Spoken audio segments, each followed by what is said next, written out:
ദൈവ തിരുനാമത്തിന് മഹത്വമുണ്ടാകട്ടെ. ഇന്നത്തെ ദൈവവചന ചിന്തയ്ക്കായി യോഹന്നാൻ എഴുതിയ സുവിശേഷം 13-ാം അധ്യായം 18-ാമത്തെ വാക്യം, ഞാൻ തിരഞ്ഞെടുത്തവരെ ഞാൻ അറിയുന്നു എന്ന് നാം ഇവിടെ വായിക്കുന്നു. കർത്താവ് നമ്മെ ലോകസ്ഥാപനത്തിന് മുമ്പേ തിരഞ്ഞെടുത്തു. അമ്മയുടെ വയറ്റിൽ പിണ്ടാകാരമായപ്പോൾ ഉരുവാകുന്നതിന് മുമ്പേ നമ്മെ കണ്ടവനായൊരു കർത്താവ് അല്ലേ.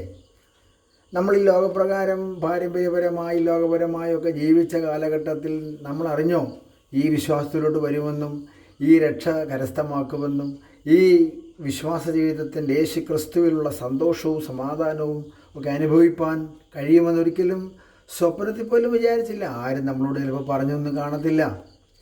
ചിലരോടൊക്കെ ചിലപ്പോൾ പ്രവചന ദൂതായിട്ട് അപ്പനമ്മമാരോടൊക്കെ പറഞ്ഞു കാണുമായിരിക്കാം. പക്ഷേ എങ്കിലും കർത്താവ് നമ്മളെ സ്നേഹിച്ചു.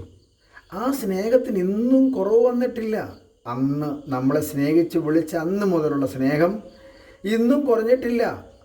നാം കർത്താവിനെ സ്നേഹിച്ചു, അന്നൊക്കെ നന്നായിട്ട് സ്നേഹിച്ചു, നന്നായിട്ട് ശുശ്രൂഷിച്ചു അല്ലേ. എല്ലാം ഓടി നടന്ന് ചെയ്തു, എല്ലായിടും പോയി സാക്ഷ്യം പറയുമായിരുന്നു, യേശു എന്നെ രക്ഷിച്ചു വിടുവിച്ചു എന്ന്.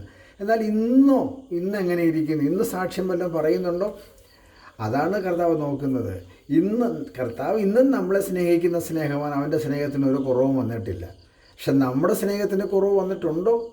നാം ഒന്ന് പരിശോധിക്കണം. നാം ഒന്ന് പുറകോട്ട് നോക്കി വിചിന്തനം ചെയ്ത് ദൈവത്തിന് മഹത്വം കൊടുക്കുമാറും നമ്മളെ എന്ത് ചെയ്യണം? ഒരുക്കണം. അപ്പം നമ്മളിലെ സ്നേഹം, കർത്താവിനോടുള്ള നമ്മളിലെ സ്നേഹം കുറഞ്ഞു പോയിട്ടുണ്ടെങ്കിൽ അത് കൂട്ടണം.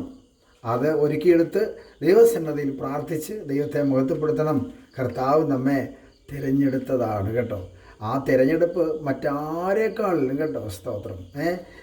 നമ്മുടെ കുടുംബത്തിൽ തന്നെ, കുടുംബക്കാരിൽ തന്നെ എത്രയോ ശ്രേഷ്ഠന്മാരുണ്ടായിരുന്നു, എത്രയോ നല്ലവരുണ്ടായിരുന്നു അല്ലേ.